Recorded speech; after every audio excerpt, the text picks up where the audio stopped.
It's Thursday, September 19th, 2024, and I'm Dave Sobel. 3 things to know today.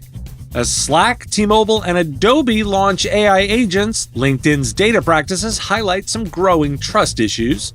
Windows 11 version 24H2 rolls out amid looming Windows 10 end-of-support deadlines, with some security challenges ahead. And Apple's healthcare move, AI and IT support, and next-gen reasoning models, balancing innovation with strategic caution.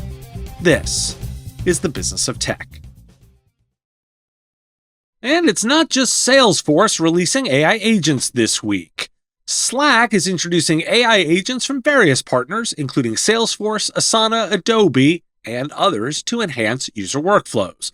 These agents will help users access and manage information directly within Slack, although they will have limited access to customer data. While the integration aims to streamline tasks and improve productivity, there's a challenge in convincing users to adopt the tools, as many are still hesitant about AI adoption in the workplace. Additionally, Slack is implementing features like conversation notes and AI-driven workflows to enhance user experience further.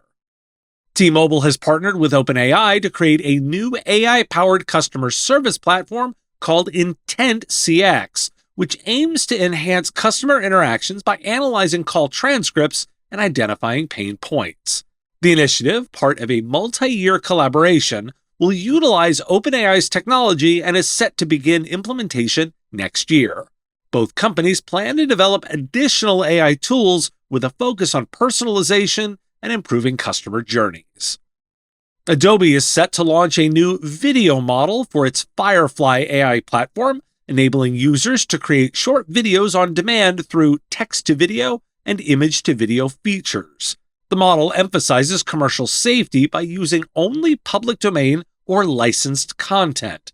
A tool called Generative Extend will also be available for Adobe Premiere Pro to generate contextually aware content between footage.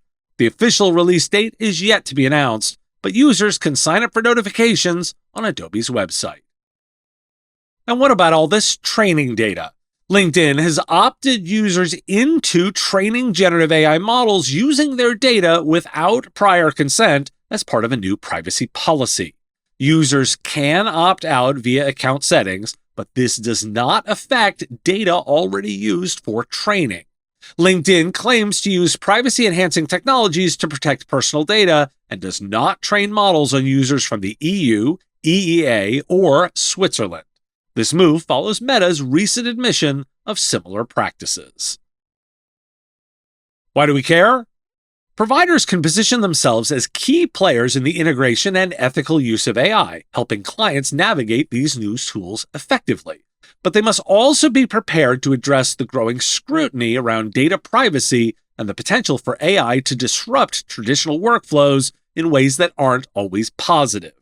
How about just changing the policy? Well, that's incredibly damaging to trust. And note, that's where they can get away with it. Those European users are protected. There's a market in helping businesses integrate these AI tools effectively, offering consulting and support services to manage change and adoption, and asking the hard questions about what customers are comfortable with. Are you and your clients tired of the time-consuming ticket tennis of coordinating meetings and help desk calls? Wouldn't it be better to automate this process with a tool that connects directly to ConnectWise Manage or Autotask? TimeZest offers scheduling automation that gives you complete control of your schedule and eliminates the hassle of calendar ping pong. As the only service designed specifically for MSPs, it integrates into your workflow and makes scheduling appointments easy on you and your clients.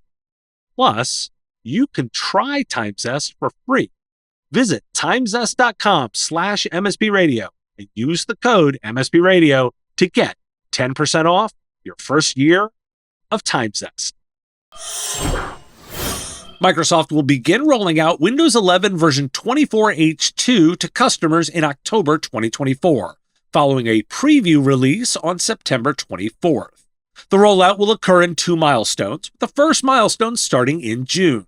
Users can opt into the update on September 24th or wait for the cumulative update on October 8th. Although 24H2 is a minor update with no major features, it includes useful tweaks and performance improvements, particularly for AMD-based PCs. Microsoft faces a significant challenge as Windows 10 approaches its end-of-support date on October 14th, 2025, with approximately 60% of Windows PCs still running this version. Users will no longer receive security updates unless they pay for extended security updates, leaving many vulnerable to cyber attacks. There are many implications for users, as the current market share of Windows 10 versus 11 is significant, and potential options for those unable to upgrade, and it highlights the concerns about security and the likelihood of continued use of outdated systems. Why do we care? Microsoft's phased rollout of Windows 11 version 24H2 and the approaching end of support for Windows 10 present both a challenge and an opportunity for IT service providers. The minor nature of the update may not be enough to drive mass adoption, but the security implications of sticking with Windows 10 are too significant to ignore. Service providers should be preparing now by assessing client systems for upgrade readiness.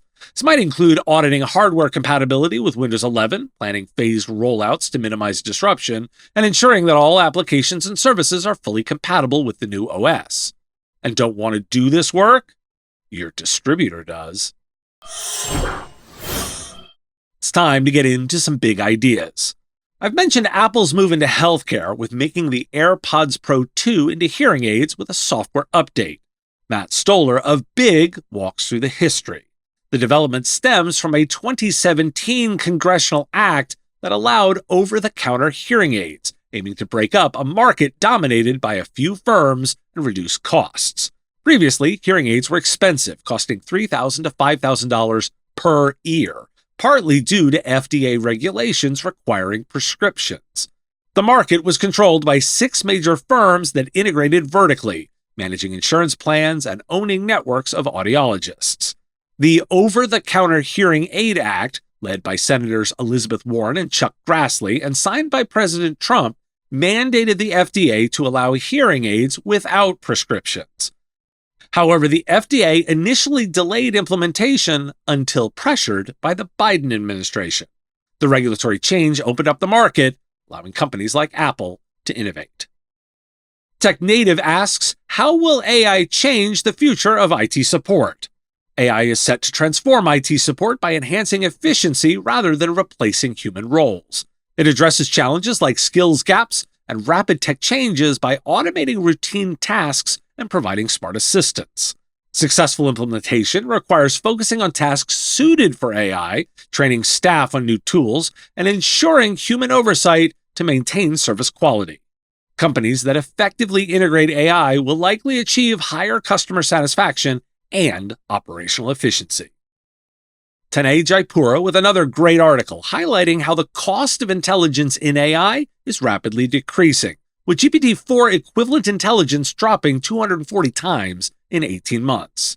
Key factors include increased competition among model developers, improved efficiency in compute, the rise of smaller and smarter models, new model architectures, and the shift towards on-device inference. As costs continue to decline, new applications and industries are likely to emerge, prompting founders to focus on innovative use cases that become feasible with lower intelligence costs. An MIT technology review explains why OpenAI's new reasoning model is a big deal. It ranks in the 89th percentile on Codeforce's competitive coding questions, among the top 500 high school students in the USA Math Olympiad, with 83.3% accuracy on Math Olympiad questions, versus 13.4% for GPT-4o.